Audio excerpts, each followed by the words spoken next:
जनसंवाद न्यूज, सत्य आणि विश्वासाची बातमी। अंबरनाथ शहराला पाणी पुरवठा करणाऱ्या चिखलोली धरणाच्या ओढ्यात ऍसिड मिश्रित सांडपाणी सोडल्याप्रकरणी महाराष्ट्र प्रदूषण नियंत्रण मंडळाने आरके इंजिनिअरिंग वर्क्स या कंपनीवर ठपका ठेवत क्लोजर नोटीस बजावली आहे। यानंतर कंपनीचे काम बंद करण्यात आलं असून वीज आणि पाणी पुरवठाही खंडित करण्याचे आदेश एमपीसीबीने दिले आहेत।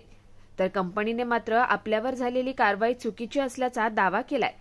आनंदनगर एमआयडीसीतील आरके इंजिनिअरिंग अँड गॅल्व्हनायझर या कंपनीच्या मागच्या बाजूने चिखलोली धरणाला जाऊन मिळणारा नैसर्गिक ओढा वाहतो।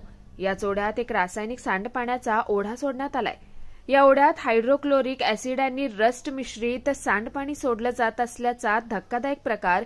यानंतर महाराष्ट्र प्रदूषण नियंत्रण मंडळाच्या अधिकाऱ्यांनी या ठिकाणी येऊन ओढ्यातील पाण्यासोबतच काही कंपन्यांमधून सांडपाण्याचे नमुने घेतले। यापैकी आरके इंजिनिअरिंग अँड गॅल्व्हनायझर या कंपनीतील नमुने ओढ्यातील सांडपाण्याशी मॅच झाल्यानं या कंपनीवर कारवाई करत त्यांना काम बंद करण्याचे आदेश म्हणजे क्लोजर नोटीस देण्यात आल्याची माहिती महाराष्ट्र प्रदूषण नियंत्रण मंडळाचे उपप्रादेशिक अधिकारी जयंत कदम यांनी दिली आहे। यासोबतच कंपनीचा वीज आणि पाणी पुरवठाही खंडित करण्यात आलाय।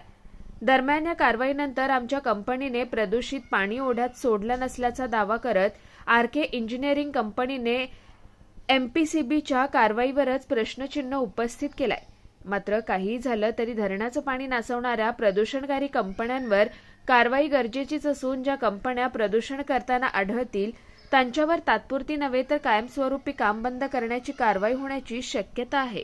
जनसंवाद न्यूज, सत्य आणि विश्वासाची बातमी। आजच सबस्क्राइब करून बेल आयकॉनला क्लिक करा आणि पहा ताज्या घडामोडींचा अचूक अंदाज आपल्या मोबाईलवर।